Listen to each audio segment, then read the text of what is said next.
Hello, Namaste. I'm so happy to be part of the inauguration ceremony of the exhibition Namami Gange by Folk Art Museum of Lucknow. What appealed me is the theme of the exhibition. Rivers are so important for us, and it's time that we start acknowledging and start caring about our rivers, which we had been ruining for thousands of years now. If we won't do it now, when will we do? What are we going to leave for the future generations? A struggle for water, a struggle to survive.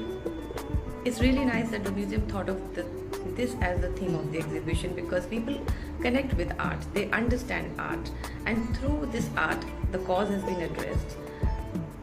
And since the exhibition is virtual, it has possibility to reach across borders and engage with it.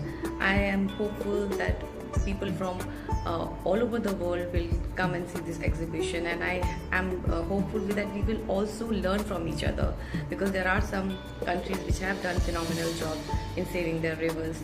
I invite people to this exhibition to see it, to engage with it, think of the ways we can save our river, and I congratulate the team behind this exhibition. It has been curated, well thought, well executed.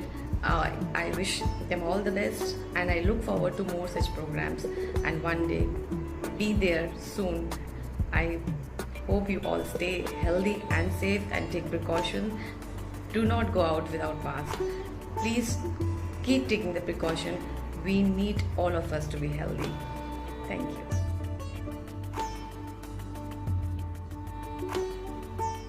हमारे जीवन में गंगा की पवित्रता सर्वोपरि है।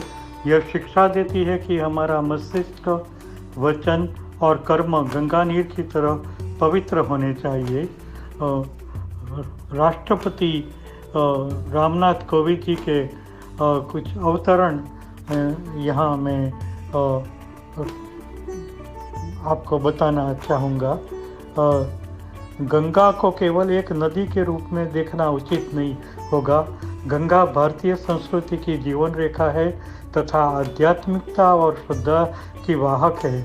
हमारे देश में यह माना जाता है कि देश की सभी नदियों में गंगा का तत्व है। अनेक श्रद्धालु भारत से गंगा जल लेते और विदेशी नदियों में इसे प्रभावित करते हैं। इस तरह से वे उन नदियों को अपनी श्रद्धा से जोड़ते हैं।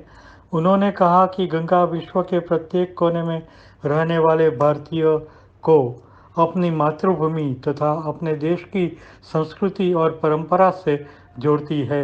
इसलिए गंगा भारत की जनता की पहचान है।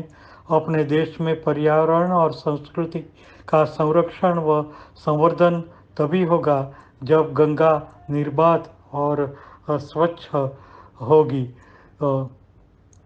एकीकृत गंगा संरक्षण मिशन नमामि गंगे और पर्यावरण के संरक्षण के उद्देश्य से 2015 से लॉन्च किया गया था और पूर्व एवं वर्तमान परिप्रेक्ष्य में गंगा की प्रासंगिकता एवं स्वयं की विचारधारा जैसे विषय पर लखनऊ स्थित लोक संग्रहालय ने ऑनलाइन वर्चुअल प्रदर्शनी का आयोजन करने का निर्णय लिया। ये एक सराहनीय कदम है।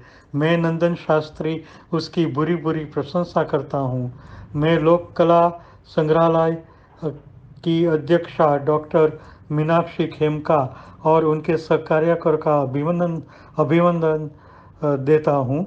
और वाराणसी, खैरागढ़, धर्मशाला, अहमदाबाद, वडोदरा, भुज, वल्लभ विद्यानगर इत्यादि जगह से कलाकारों ने अपनी कलाकृति ये प्रदर्शनी में समाविष्ट करके भेजी है। इसी तरह कला रसिक लोग ये प्रदर्शनी को ऑनलाइन विजिट जरूर करेंगे, ऐसी मैं आशा रखता हूँ।